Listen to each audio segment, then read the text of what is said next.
ჩვენი სახელმწიფოებრივი ინტერესი აუცილებლად იყო ამ კონდიციამდე რამენაირად არ მიყვანა კონფლიქტის ეგ შეიძლება დაისვას კითხვა რომ შეგვეძლო ჩვენ არ მიგვეყვანა ეს კონფლიქტი იმიტომ რომ ცხადია რუსეთი მას შემდეგ რაც სააკაშვილის ხელისუფლება იყო ხელისუფლებაში ეტაპობრივად იძაბებოდა ურთიერთობები და ცხადი იყო რომ რუსეთი ემზადება რაღაცისთვის და ეს ცხადი იყო შეუიარაღებელი თვალითაც იქ მიმდინარეობდა წვრთნები ჩრდილოეთ კავკასიაში კონკრეტულად იმ ზაფხულს 2008 წლის ზაფხულსაც და ცხადი იყო რომ მოსალოდნელია რუსეთის მხრიდან დარტყმა მაგრამ მან ჩდება კითხვა და ეგეთი შეხედულება მუსირებს მაგალითად დიპლომატიური გზის ძიების მომხრეთა პოზიციების მიმართ ეგეთი კითხვები მუსირებს რომ შესაძლებელი არ იყოს ავარაუდოთ და რუსეთი მაინც დაგვარტყავდა და რატო ვლაპარაკობთ ამაზე საქმე იმაშია რომ უნდა განვიხილოთ მართლაც რა იყო შესაძლებელი და პრობლემა იმაშია აი ამ პოზიციის მიმართ რომც წარმოვიდგინოთ რომ რუსეთი ყველა ვარიანტში გირტყამდა შესაძლებელი იყო ისე მოქმედება ჩვენი ხელისუფლებისთვის რომ ეს დარტყმა ჩვენთვის მაქსიმალურად ნაკლებ ტკინეული იქნებოდა და ამას ნაკლები საშუალებები ექნებოდა რუსეთს საკუთარი პოზიციების გამართლების ნაკლები საშუალებები ექნებოდა ნაკლები ბევრად უფრო სუსტი იქნებოდა მისი პოზიციები საერთაშორისო დონეზე და ამას ექნებოდა დიდი მნიშვნელობა ამიტომ აი ეს საკითხია განსახილველი, აი რა შეცდომები დაუშვით ჩვენი მხრივ. პირველი რაც უნდა ითქვას, კატეგორიულად მიუღებელია ამ საკითხის ისე განხილვა, თითქოს ჩვენ რაღაცა ჩვენს სახელმწიფოს ეროვნულ დონეზე, აი ქართულ მხარეს, საქართველოს მხარეს რაიმე მორალური ბრალი მიგვიძღვის აი ამ 2008 წლის ომთან დაკავშირებით. მორალური თვალსაზრისით ჩვენ აბსოლუტური მართლები ვართ. ჩვენ ტერიტორიებია ოკუპირებული, ჩვენ მოგვექცნენ უსამართლოდ და მორალური თვალსაზრისით, რა თქმა უნდა, ჩვენ გვაქვს სრული უფლება დავიბრუნოთ ჩვენი ტერიტორიები. ამიტომ რაღაცა ისეთ ჭრილში საკითხის განხილვა, რომ აი მორალური თვალსაზრისით რაღაცა ჩვენ დავაშავეთ, ჩვენ დავიწყეთ ომი და ასე შემდეგ, რა პოზიციასაც რუსეთი ავითარებს და მათ შორის შიდა მხრიდანაც არიან სხვადასხვა გამონათქვამები არსებობს რომ აი ჩვენ დავიწყეთ ომი და მაგ კონტექსტის ჩადება ამ გამონათქვამში რომ აი რაღაცა მორალური თვალსაზრისით მიუღებელი ნაბიჯი იყო ეგ არის ჩემი აზრით დაუშვებელი პოზიცია ჩვენ ცალსახად ჩვენი ტერიტორიებია ოკუპირებული ჩვენ სხვა სახელმწიფოს არ დავსხმევართ არასდროს თავს და ჩვენი ტერიტორიების და პირიქით ჩვენი თანამოქალაქეები, თანამოძმეები გამოყრილები არიან ფაქტობრივად ეთნოწმენდა ამ რეგიონში მომხდარი და მორალურად სრული უფლება ქონდა და გვაქვს როცა შეგვეძლება ჩვენი ტერიტორიული მთლიანობა აღვადგინოთ. აქ არ არსებობს არანაირი ორი აზრი. რა კითხვაც დგება პირდაპირ ჩვენი სახელმწიფო ინტერესებიდან გამომდინარე დგება ეგ კითხვა და ჩვენი ეროვნული ინტერესებიდან გამომდინარე რამდენად მომგებიან ნაბიჯთან მქონდა საქმე ჩვენი ქართული ეროვნული ინტერესებიდან გამომდინარე. ეს არის კითხვა. იმიტომ რომ კითხვა განურჩევლად იმისა შენ მორალური უფლება გააქვს, არა გააქვს და ცალსახად ქონდა, განურჩევლად მაგისად გება კითხვა, კი, რა თქმა უნდა, ჩვენ მართლები ვართ, თუ განახორციელებთ ჩვენ ტერიტორიული მთლიანობის აღდგენის მიზნით გადავდგამთ ძალისმიერ ნაბიჯებს, რა თქმა უნდა, ცალსახად გვაქვს ამისი უფლება, მაგრამ რა მომენტში იქნება სწორი ან რა მომენტში იქნება დამაზიანებელი ჩვენი ინტერესებისთვის ასეთი ნაბიჯის გადადგმა ან რა ფორმით ეს კითხვა ჩდება იმიტომ რომ შეიძლება ეგრე ეხლაც ვიყოთ მართლები აბსოლუტურად რა თქმა უნდა ხვალაც გუშინან მართლები ვიქნებით თუ შევეცდებით ჩვენი ტერიტორიული მთლიანობის აღდგენას მაგრამ ეხლა რო ვცადოთ გათვალისწინებით ძალთა ბალანსის ხო გასაგებია რომ ეს კარგად არ დამთავრდება ჩვენთვის და შესაბამისად ეს იქნება დანაშაულებრივი შეცდომა ქართული სახელმწიფოს წინაშე. ვინმე სხვის წინაშე კი არ გაწ. ქართული სახელმწიფოს ქართული ინტერესების წინაშე იქნება დანაშაულებრივი ნაბიჯი. ამიტომ ამ კუთხით უნდა განვიხილოთ აუცილებლად საკითხი ქართული სახელმწიფოს ინტერესებიდან გამომდინარე, მაშინ გადაიდგა თუ არა ჩვენი მხრიდან ყველა ნაბიჯი სწორად თუ შეიძლებოდა რაღაცები გაკეთებულიყო განსხვავებულად. და ამასთან დაკავშირებით არსებობს შემდეგი კითხვები, შეიძლებოდა თუ არა თქვათ ომის თავიდან არიდება და მან კი ბატონო ასეთი მოსაზრება და ვერსია არსებობს, რომ მეორე მხარე ყველა ვარიანტში გეგმავდა თავდასხმას და მართლაც ასეთი შინაარსი ქონდა წინარე დღეებს, მართლაც ქართული პოზიციების დაბომბვა, ანუ აშკარა პროვოკაციები დაიწყო. ქართული პოზიციები იბომბებოდა, იყვნენ დაღუპულები ჩვენი მხრიდან და ცხინვალი და მოსახლეობის გაყვანა მოხდა რამდენიმე დღით ადრე, ანუ მეორე მხარე ემზადებოდა, თან მობილიზებული იყო რუსული სამხედრო ძალები საზღვარზე ჩრდილოეთ ოსეთის ტერიტორიაზე, ამიტომ აშკარა იყო რომ რაღაცისთვის ემზადებოდნენ, მაგრამ აქ ჩდება შემდეგი კითხვა. თუ ვიცით რომ მოწინააღმდეგე აპირებს გადმოვიდეს იერიშზე და მაინც გადაწყვეტილი აქვს ამის გაკეთება და ვიცით რომ ჩვენ არა გვაქვს სათანადო ძალები იმისთვის რომ სრულმასშტაბიანი ომი მოვიგოთ. ჩვენ რა ვერსიის ომის დაწყების რა ვერსია უფრო გვაწყობს, სადაც ცალსახად ფორმდება რომ მეორე მხარემ განახორციელა არაპროვოცირებული აგრესია, თუ გვაწყობს ისეთი ვერსია, სადაც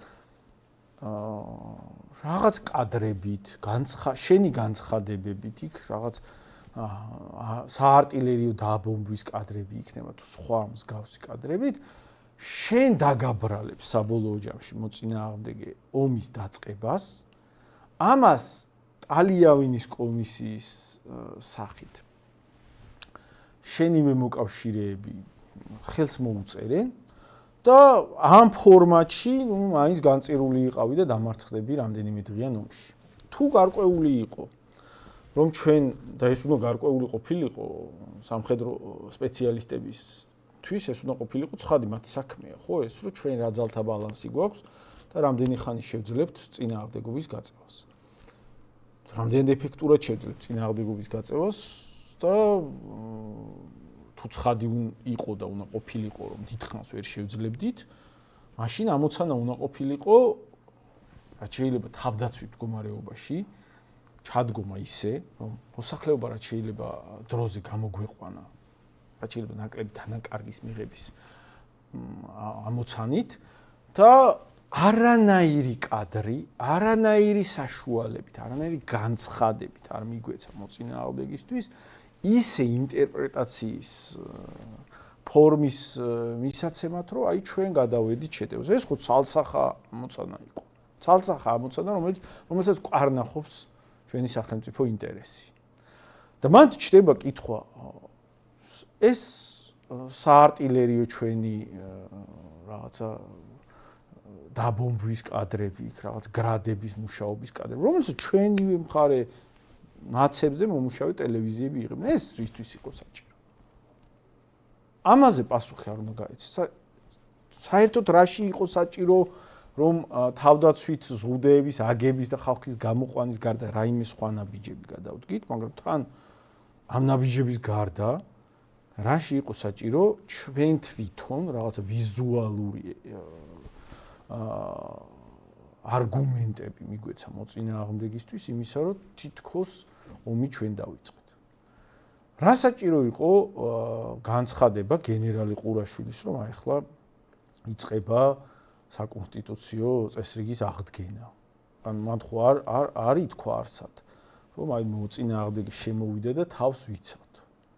იძახდა, რომ პირიქით ჩვენ შევდივართ საკონსტიტუციო წესრიგის აღდგენისთვის. რა საჭირო იყო სააკაშვილის განცხადები პირველ ეტაპზე, რომ არა, აი არაფერი რუსები არ მოდიოდნენ, ჩვენ რაღაცას ვიღებთ. ეს დანაშაულებრივი რბილად რომ თქვათ, დანაშაულებრივი შეცდომა არ არის, შეცდომაზე მეტია. შეცდომაზე მეტია ის, რომ მოწინააღმდეგეს აძლევ შენით ისეთ არგუმენტებს, რომლებითაც მე დაგარტყამს და გაგიფორმებს. ისეთ სურათს, რომელიც შენთვის იქნება ძალიან მტკივნეული, ისტორიული თვალსაზრისით მტკივნეული, იმიტომ რომ მოწინააღმდეგეს აუცილებლად ჭირდება გასაფორმებელი საბაბი. არავინ არ ჩათვალოს ხალხო, რომ გასაფორმებელი საბაბი არ ჭირდება რომელიმე მხარეს. რაღაცა გასაფორმებელი საბაბი, აი ომს ვიწყებ, ამიტომ ეს დამნაშავეა, ამიტომ და ვაღიარებ აქედან გამომდინარე ტერიტორიების დამოუკიდებლობას, ეს ჭირდება ნებისმიერი მასშტაბის ძალას. რაღაც არგუმენტები კი არ გამორიცხავთ. არავინ არ უნდა გამორიცხოს და მაგრამ ვერ გამორიცხავ, რომ ყველა შემთხვევაში შეიძლება რა თქმა უნდა შემოვიდეს, იმიტომ რომ ძალიან ჭირდებოდეს და ყველა შემთხვევაში შეიძლება მე აღიაროს რაღაც ამა თუ იმ ტერიტორიის დამოუკიდებლობა. ხო არის დიდი მნიშვნელობა იმაში, შემოვიდა ისე რომ ვერაფერს ვერ ამბობს, რატო შემოდის, ან ამბობს ისეთ სისულელეს, რომ არავინ არ უღიარებს და მეორე შემთხვევა, სადაც შენივე მოკავშირეები ხელს უწევს, შენივე მთავრობა ბოლოს ხელს აწევს ამას. რომ ასე მოხდა. რომ შენ გადახვედი პირველი იერის. მანამდე ხდებოდა დაბომბვები, მაგრამ დაბომბების პასუხად თუ იცი რომ იქ შესულით შენ მაინც მარცხდები და შანსი არ გაქვს იქ გამაგრების, აუცილებელი იყო თავდაცვით პოზიციაში ჩადგომა და რაც შეიძლება ხალხის გამოყვანაზე ზრუნვა, თავდაცვით პოზიციაში ჩადგომა და თუ მაინც შემოდის მოწინააღმდეგე, ხაზგასმით ისე უნდა გაფორმებული იყო, რა ვიცი, ამათ რა უნდა საერთოდ. აი რას გვერდჩია? ეგრე არ უნდა იდგეს, ხო არ უნდა შეეძლოს იმას ლაპარაკი, რომ აი შენ რაღაც ძინარე ქალაქს ბომბავ, რაღაცა უდანაშაულო ხალხს ბომბა, ასეთებს ხო ვერ უნდა გელაპარაკებოდეს, შენივე კადრებით კაცო.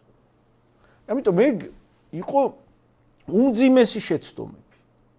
და ეხლა ეს რატოა მნიშვნელოვანი ამის გაანალიზება, იმიტომ მომავალში ჩვენ ისეთ გარემოში ვცხოვრობთ, არავინ არ იცის, ამდე 10 წელიწადში, 5 წელიწადში რა შეიძლება მოხდეს. და ყოველთვის მოწინააღმდეგე გარანტირებულად ვიცოდეთ, ეცდება რაც შეიძლება წამგებიან მორალურ მდგომარეობაში გაგვაფორმოს თუ მოხდება ომი. ყოველთვის მოწინააღმდეგე ეცდება პროვოკაციაზე წამოგვაქოს. არავინ არ მოგცემს აი მარტივად იმის საშუალებას, რომ აი რაღაცა აბსოლუტურად მართლება ჩვენ ჩანდეთ და მასე უბრალოდ ძალმომრეობით რაღაც ყოველგვარი მორალური საფუძვლის გარეშე გვიტევენ. და ამას ჩვენ უნდა ვიზრუნოთ თუ მოხდა თავდასხმა, რომ მაქსიმალურად მასე ფორმდებოდეს, იმიტომ რომ აი მაგალითად ეხლა რასაც ხედავთ უკრაინაში, ხო, უკრაინის შემთხვევაში რუსეთს ბევრად მეტად გაუჭირდა რაღაცა ობიექტური საბაბის მოწმობა. საყოველთაო აი მსოფლიო შეფასება, რომ აი არაპროვოცირებული აგრესია მოხდა რუსეთის მხრიდან. რა ურჩევნია უკრაინას? ესეთი ვერსია ომის, რომელსაც სხვათა შორის მაინც ყავთ კრიტიკოსები დასავლეთში იმ ძალებში, რომელსაც არ უნდათ მის დახმარება, მაგრამ ეს ვერსია ურჩევნიათ თუ ვერსია, სადაც კი თავის ტერიტორიები იყო, მაგრამ თვითონ რო გადასულიყო საომარ მოქმედებებზე, აი დავუშვათ პირველს, ეგრე გაფორმებოდა, რომ თვითონ გადავიდა პირველი საომარ მოქმედებებზე, მაგალითად დონეცკის მიმართულებით, ან ყირიმის მიმართულებით. იმის მიუხედავად, რომ ეს უკრაინის ტერიტორიები ლეგიტიმური. ამის მიუხედავად უკრაინას ძალიან ბევრად მეტი მოწინააღმდეგე ეყოლებოდა დასავლეთში, იმიტომ რომ დასავლეთში ეტყოდნენ, რომ აი რაღაცა ეს რაღაცები გაყინულია კონფლიქტი, რაღაცას ვაკავებდით ამათ და რა საჭირო იყო ეხლა, აი იქნებ სხვანაირად მოგვარებულიყო, შენ დაიწყე ომი ეტყოდნენ, შენ დაიწყე ომი. და ეხლა რადგან დაიწყე და არ დაგვიჯერე, მიხედე შენ საქმე. ეს დაუყენებდი. ამიტომ ძალიან მნიშვნელოვანია საბაბი, რომელთაც ფორმდება ამა თუ იმ ძალისმიერი აქტის გამართლება, ეს საბაბი იყოს სრულიად არახელმოსაჭიდი მოწინააღმდეგის. შენ სასარგებლოდ უნდა იყოს და აქ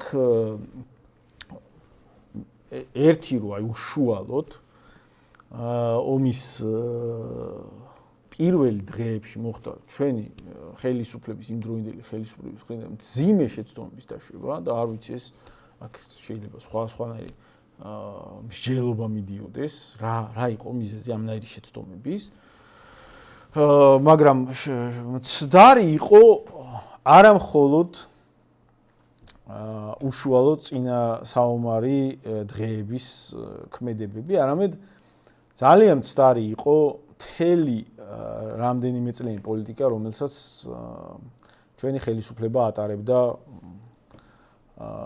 ეს 2004-5-6 წინა წლების განმავლობაში კატეგორიულად განსხვავებული პოლიტიკა უნდა ეტარებინა რიტორიკის საინფორმაციო ბრძოლის თვალსაზრისით.